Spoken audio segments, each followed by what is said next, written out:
and give you through all of that season also. And one of the first things that I brought up and we'll talk about are chrysanthemums, okay? These chrysanthemums we don't always consider to be perennial. Many of them are. And if you are using them in a container when they go out of bloom, if you've got the space in your garden, it's worth tucking them into the soil to see if they will be perennial, because sometimes they are and sometimes they are not. We do have in the perennial section those that are not guaranteed, nothing's guaranteed, okay, but are perennials, true perennials that come back. And this one was a container that was bought in. We did not create this container, and you can see the size of it here. This is not big enough, in my opinion, to take plants through the winter, because when you are planting in containers, you have to consider that the hardiness of that plant needs to be at least one more zone. Like we're zone 7, it would need to be zone 6 to go through the winter in a container. Also, I have really good luck with things going through in containers because I usually use large containers, minimum of 16 inches and sometimes more than that. So in this particular container are beautiful mums. There is a lot of bloom on these, and they will last 3, maybe going, depending upon the temperature, and maybe 4 weeks, but surely for 3 weeks when it's in bloom like this. We will later have those coming in that are in really tight bud that may take you to Thanksgiving. So the beauty of mums is that when you're using them, if you're using them in a mixed container, you can lift one that's finished and put in a fresh one, or you can take the one that's finished out and put in pansies and violas. So yes, mums are a big sign of the seasonal change. Wonderful. Now, I need to say also that when I was walking through, I have the advantage of just walking through the garden center and picking up all these fun things to show. I discovered that we got in a very large shipment of miniatures yesterday. And I think in one of the pictures, I may have where I use some miniature gardens that do winter over very well. I have some in hypertufa containers and some in ceramic containers, but these are all more the dwarfer forms of things, and they're absolutely beautiful with low growing mosses or small perennials. And so this is an erica, and it is in bloom right now and will remain in bloom for quite some time. But even when it's finished with its bloom, the foliage is lovely too. This is a little hemlock. Now they're going to grow, even miniatures grow, okay? But when they're in containers, they're somewhat restrained, and so you can use them for 2 or 3 years before they overgrow a small container. So anyway, you need to come in and have a good look at some of these wonderful miniatures.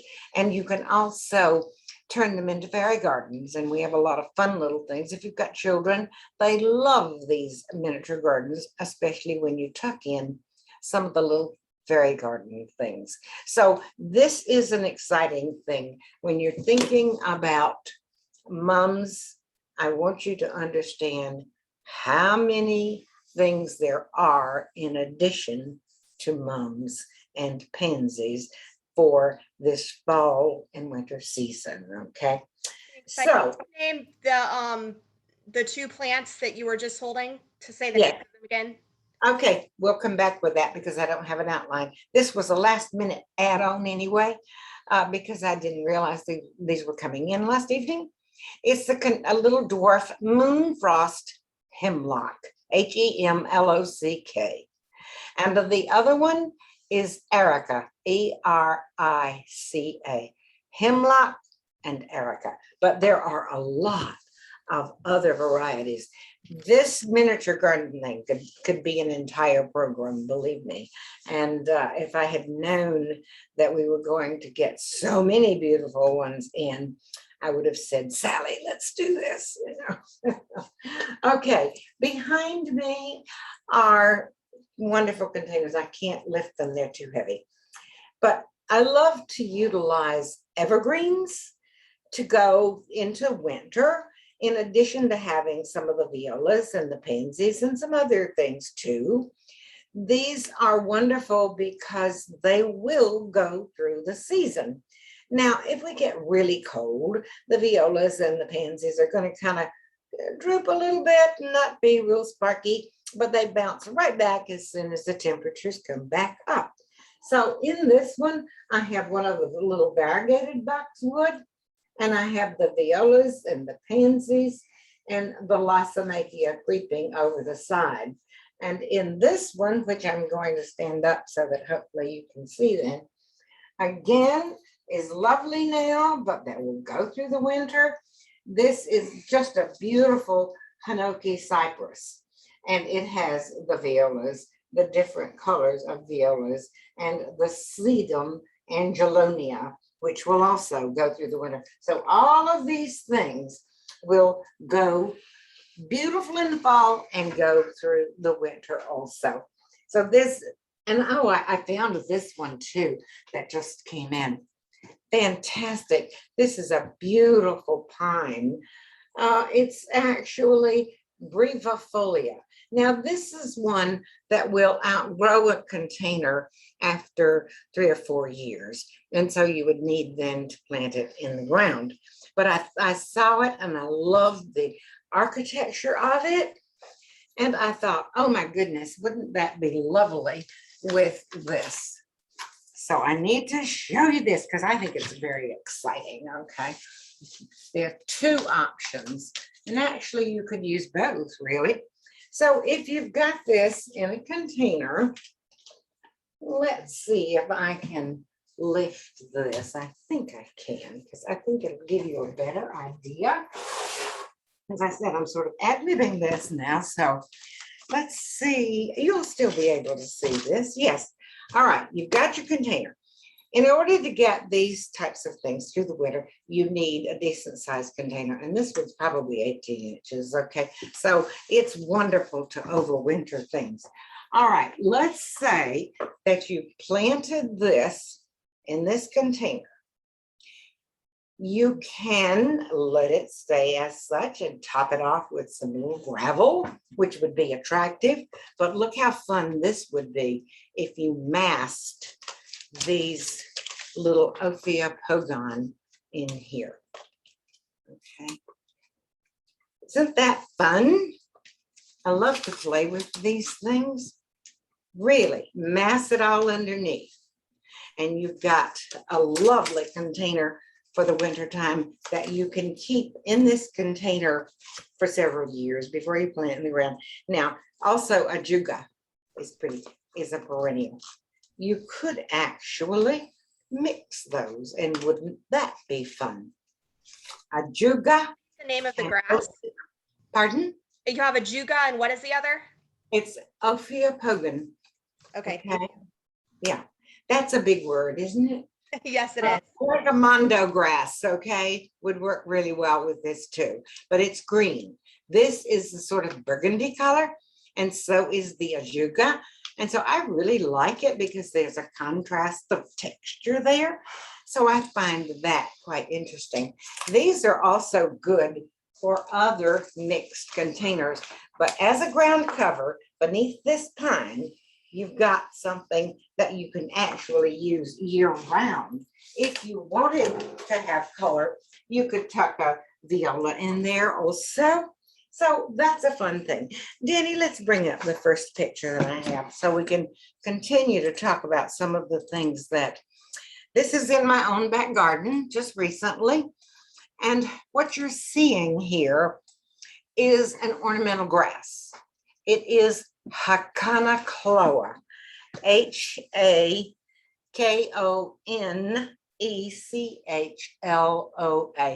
Hakonechloa. Now, this grass has been in those containers for over 3 years. And so they're massive. They will winter, but this beautiful color will go a nice tannish brown through the winter. But that is very attractive also. And then just as spring is breaking and you begin to see the new growth, you can trim all the old away and it comes back fresh. So these are ideas for containers that are a little different. But here again, you have something that's interesting in the fall because it keeps this color through fall until a hard frost, and then it turns a beautiful tannish color. And so this is not just good for fall and winter, it's good all year. And it's mixed there with a lot of herbs that I use, and they're very convenient to the kitchen, and they winter over also.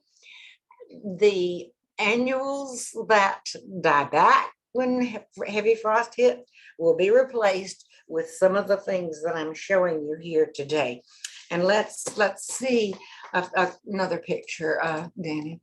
Here is one that contains pansies and violas. I love the mix of them. I'll tell you, violas are incredible performers. When spring comes and they begin their new growth, they'll cascade out of there and they'll be beautiful until the heat takes them out, which can sometimes be late May, early June. Cascade, I love the things that cascade, and the cascading out of that is a vinca, and that is a perennial, so it will continue in those containers. Again, I'm careful with the types of perennials that I use. I want longevity out of them, and I enjoy, this one is for a lot of shade. And so you've got the vinca that loves the shade. You've got coral bells, the tannish broadleaf that you see there. And behind that, you have an ornamental grass that's called Acorus, Acorus, perennial. And next to that, also a perennial, is a variegated Euphorbia Ascot rainbow. Euphorbia Ascot rainbow. This will bloom for a long period of time. And when it begins to look tired in midsummer, you can cut away those blooms and you still have that beautiful variegated foliage. Now, all of these things have overwintered very successfully for me in that 18-inch wide pot. They've gone through winter. I've never had a problem with it. And in the next one, you will see, we have to think about the containers for winter, and are they really going to be hardy outside? Well, granted, one can't guarantee the hardiness completely, but through trial and error, I have discovered that the terracotta that is well fired will usually go through the winter for me, because my containers are so large and I have so many of them that I can't move them all inside. Besides, I don't want to. They're there for the winter. And you don't want to leave them ever sitting on the ground. You don't want to ever leave them sitting with a saucer underneath, because if water collects, they'll break. So those are some things you can do to help get things through the winter. Never sit them on the ground, because they'll absorb that moisture and are likely to crack. So you want to elevate them slightly, put them on the slate of a patio or on your deck. Again, elevated slightly, because you don't want those containers to sit on a wood deck particularly, okay? I learned that the hard way, believe me. But I have had really good luck with well-fired ceramics also, which this pot is. I've used it for several years. And in there is the variegated coral bells. using the pansies. The Acorus, Acorus, is the grass that's there.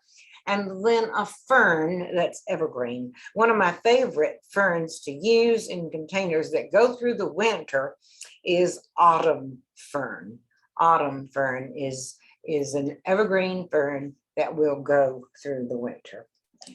Now, there's cabbage and kale that are very popular in addition to the mums and the pansies and the violas. This particular one is absolutely my favorite. It is kale. Cabbage are beautiful, but they do not go through the entire winter as well as kale does. And so this one is red boar, B-O-R, red boar kale. And this will go through the winter with the color that's in this and the texture that it has. It's beautiful mixed with those pansies and violas, and behind it is a grass also. We think of it as being a grass because it looks like a grass, but it's juncus, Juncus, juncus. And in that also, picking out from the back, is a celosia. Celosia at this time of the year is just beautiful. Realizing that come hard frost, the celosia will die back. But you will have enjoyed it, hopefully, for a couple of months, okay? And there's several things that once it's finished and you take it out, then you're giving more room for the kale and the pansies and the juncus. Or if you have something like that and you take it out, you can replace it with pansies and violas, because we usually have those well into October. So kale, you will see several different styles of kale, different looks, low growing. And another one that is winter boar. That's big, like this one that grows tall. But in early spring, they shoot up tall flower spikes of yellow, and they last for 3 weeks at least. And so you've got an additional beauty that comes from this kale. It's a lovely thing. All right, we have a big load of pumpkins and all kinds of decorative gourds and fun things coming in today. And this one actually is using one of the little wire towers that's fun, and filling it with the gourds and some pine straw and making stacks of the pumpkins. These are things that I love to use to accent the fall look. And you know what? You could take this even into Christmas and winter if you decided to spray them silver or gold or platinum or one of those things. It's fun. It's really fun. Okay, let's go to the next one. Okay, this is a shoot that we did at a friend's house, and we added, wanted it to look really like fall, and we added chrysanthemums and pansies and so forth to the beds, but we also put them into containers and using the corn stalks. We haven't gotten the corn stalks yet. They need probably another week in the field to dry out some. So we have had some requests for corn stalks, and won't probably have them for a week to 10 days. Okay, so give us a call before you come if you're looking for that. Okay. All righty, let's see what the next one is. Okay, another little shoot that we did for people who just had a very small front garden is that we lined the steps with the chrysanthemums. They are not in large containers because they won't be overwintering them there. But the larger containers in the background, and they are ceramic, but they are sitting on tile, and they've gone through just fine. And again, that has a mixture of things in it. It has the lysomachia, it has ivy, and the ivy is contained, so it's not going to get away because it's in containers. And there's mums, and there's, because they're really large containers, You can use the larger grasses, and that one is the miscanthus grass.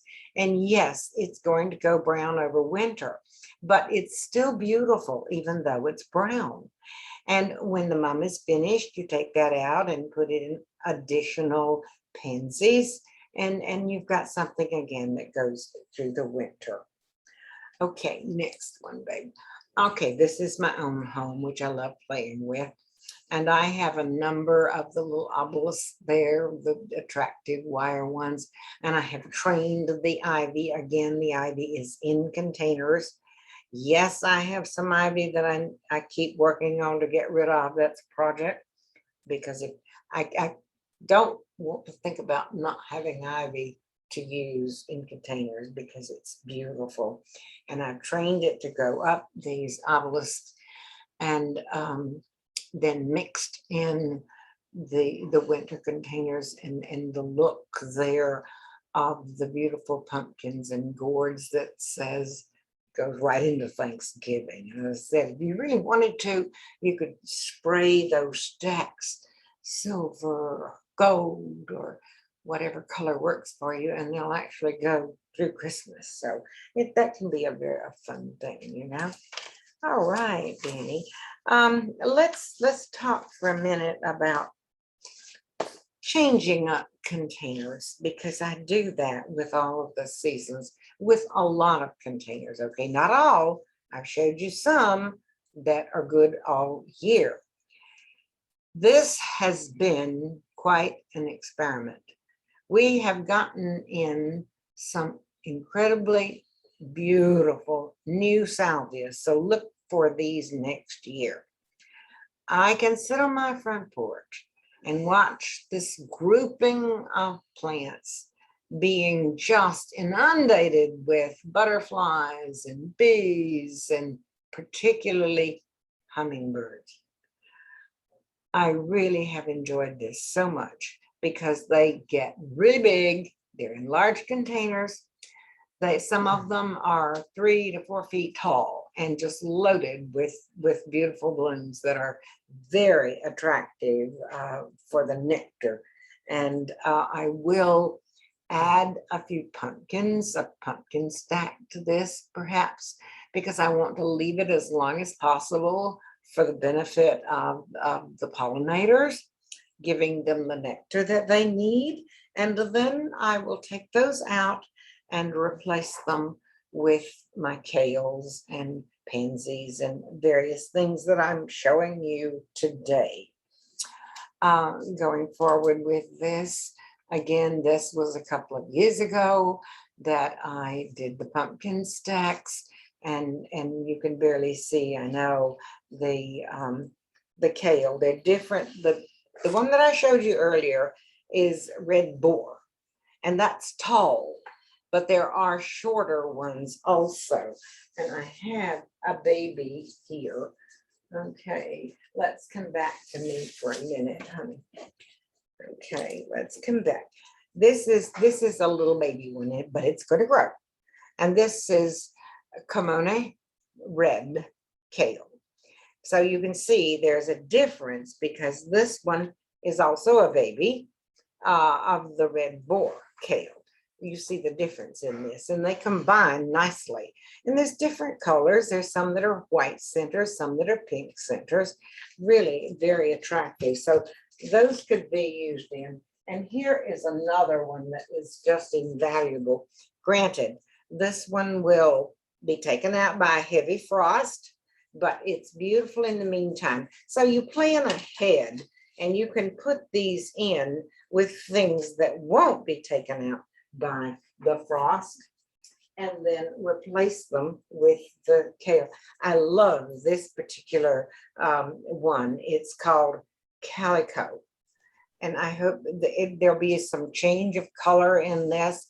The black will turn red, but I love the foliage color and the fact that this is big and open. So as this one grows, it's going to be taller and would be very attractive with that. All right, if you add things like, here's another beautiful pepper. Okay, if you add pansies, where'd I put my pansies? over here. Okay. If you add pansies to this, you've got something that will continue all through the wintertime. You will have a beautiful fall look. You will have winter with the kales and the pansies and violas. Okay. So you're planning to enjoy this in the fall. Take these out and let the others continue to grow, and you've got the winter look. There's just so many beautiful pansies out there. I love that one with it because they've got a nice color pickup. You've got the viola that picks up the color of the pepper and the kale, and then the golden picks up the color here of that particular pepper. So that's a fun thing for you to do. And you know, we have new petunias outside too. Petunias will take light frost. They're wonderful even in the spring because they'll take light frost. But you can also add petunias to this. And that gives you something else to work with. Now, there's so many new celosia on the market. This is a lovely one. They're particularly beautiful at this time of the year, and they will go certainly through until they get a frost, and the frost will take it out because they are an annual.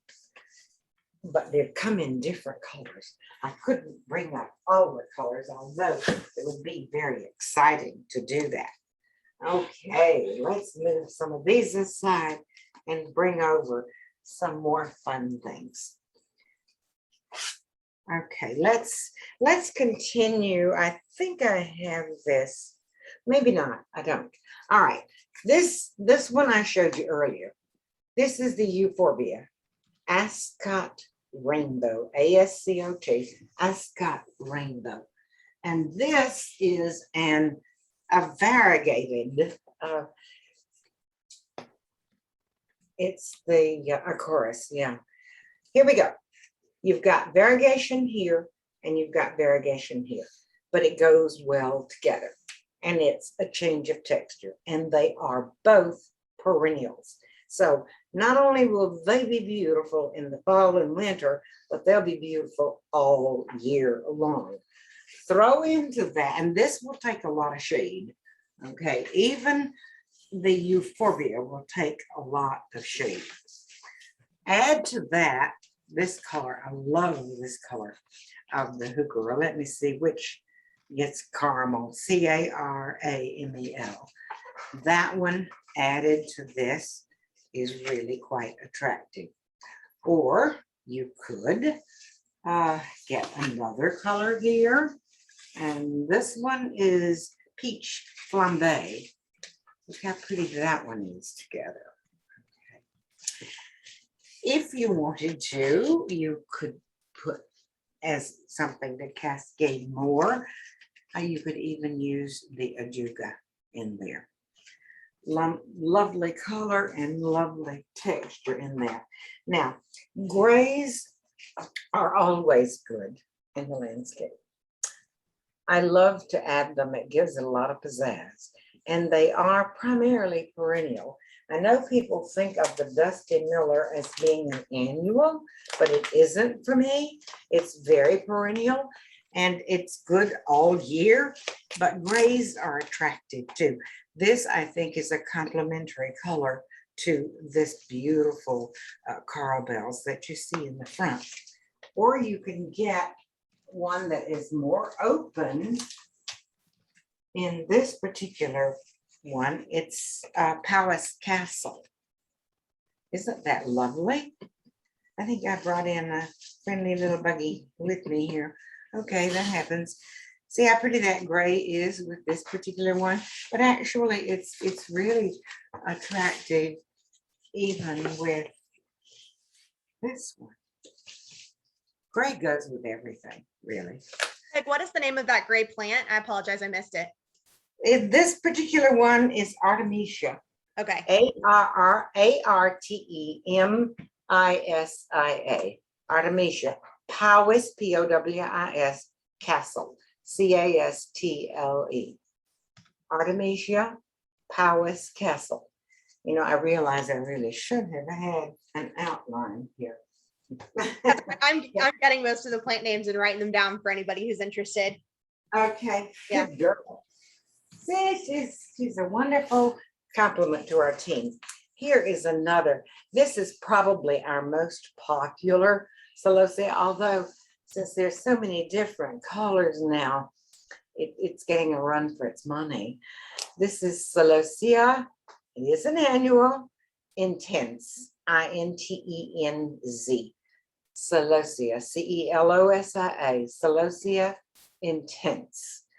And it's going to be very pretty, again, until a heavy frost. And then that will take it out because it is an annual.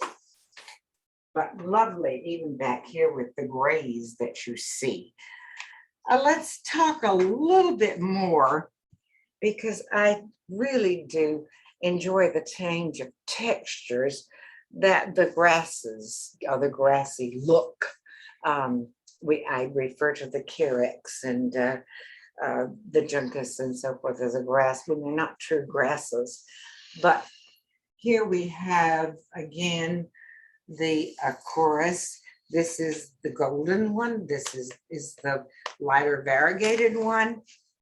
And you can get the smaller grasses in the perennial section. This one's called Prairie Fire. It's actually a carex, and that is lovely. And I love this little carex. Now, these are evergreen, so they're good all year. They are perennial, but look how beautifully they mix with, I hope I'm giving you enough ideas of how to mix things. The carex, we need to talk a little bit about sun and shade. Most of these things will do incredibly well as long as they get 6 hours of sun. But for those things like the carex, they will take a lot of shade, but they would prefer to have it morning sun.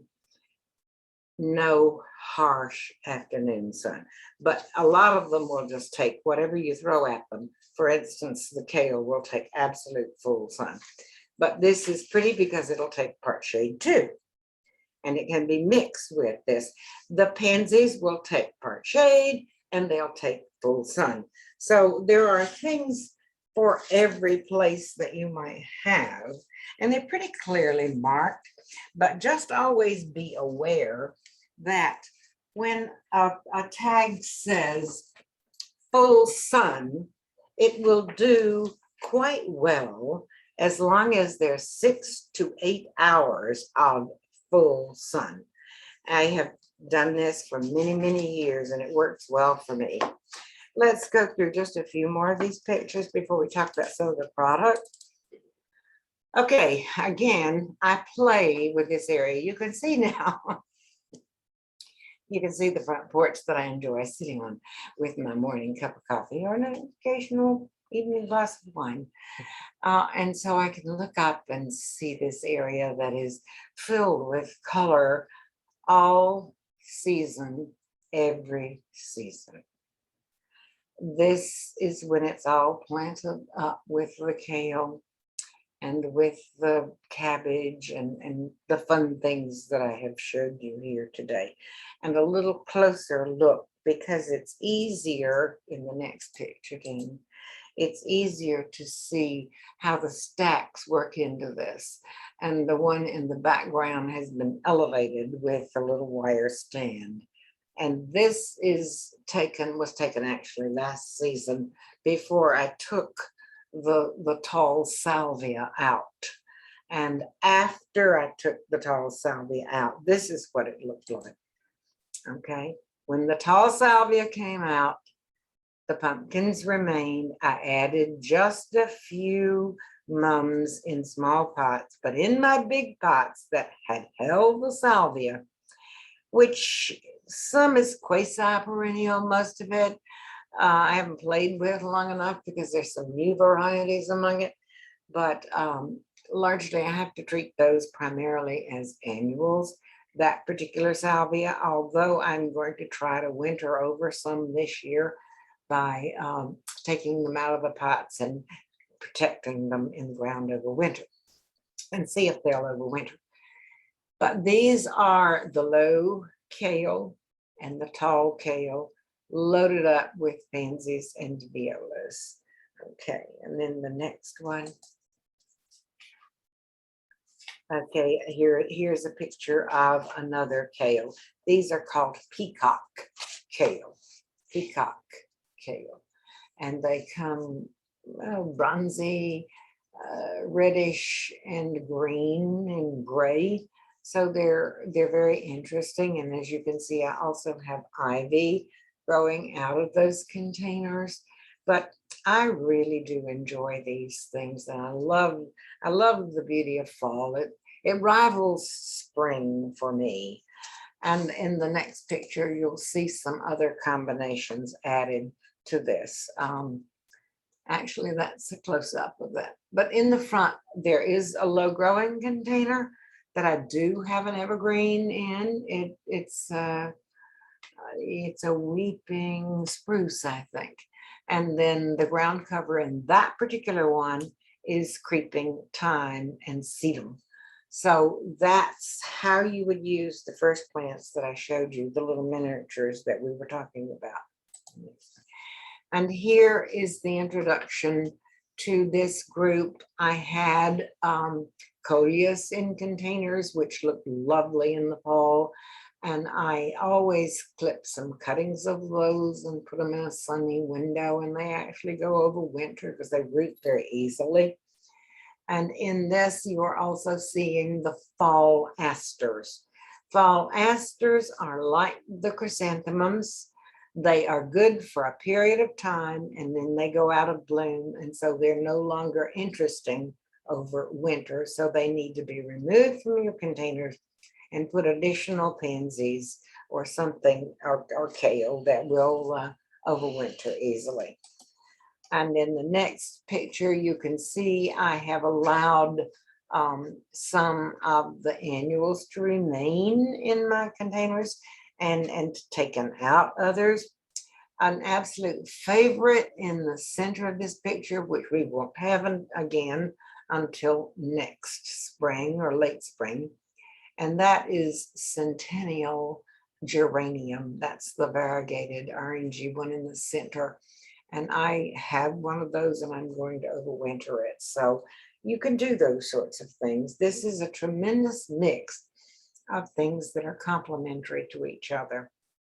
I love the sedums. That sedum goes all year, and it cascades out of the containers. It's a beautiful ground cover too.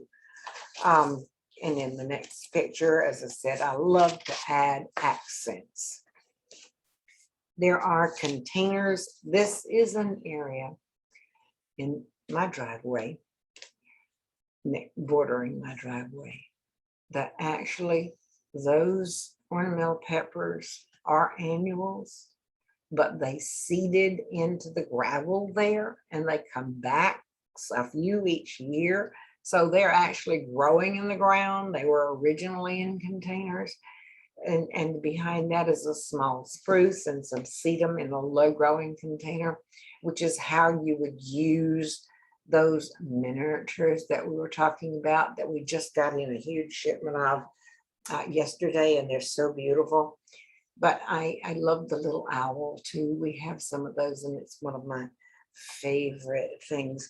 My husband used to ask the grandchildren, because we sort of collected owls, and he would ask the grandchildren as they were growing along, "Are you worth a hoot?" And so they see the owls and they think of their grandfather, which is really nice, you know. And then in the next picture, continuation of that same area there that's bordering the driveway. I have a lot of sedums, including the angelonia, that's growing in the gravel there, because my driveway is gravel. It isn't paved, it's permeable, the water goes into it, and these things thrive at the edges.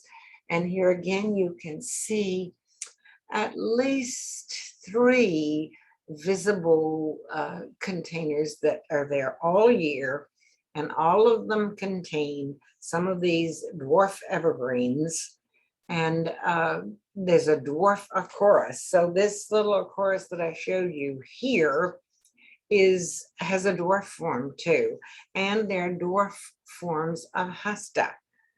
And I use a lot of creeping thymes and a lot of creeping sedums. And so all of these things are absolutely beautiful in these containers. And then I just had to share this because I got carried away a little bit several years ago and did this display, which is beside the road.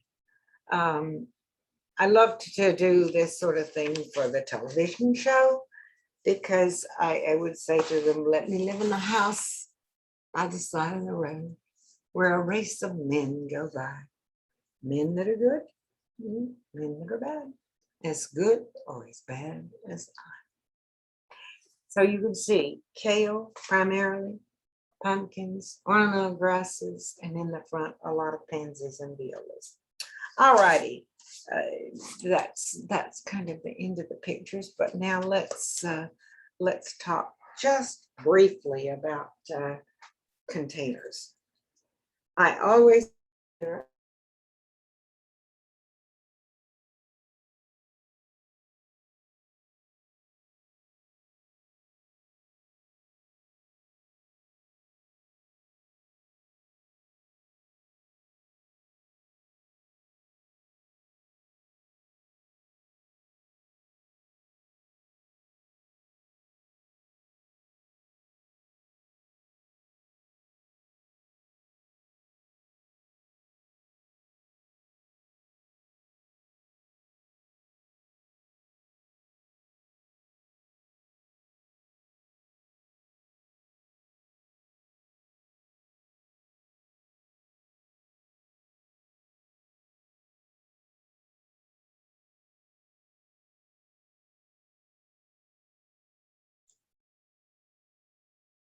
Hey y'all, I apologize if package dropped off on your end.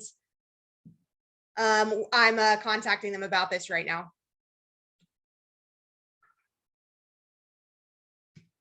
We'll try to we'll try to get this restarted.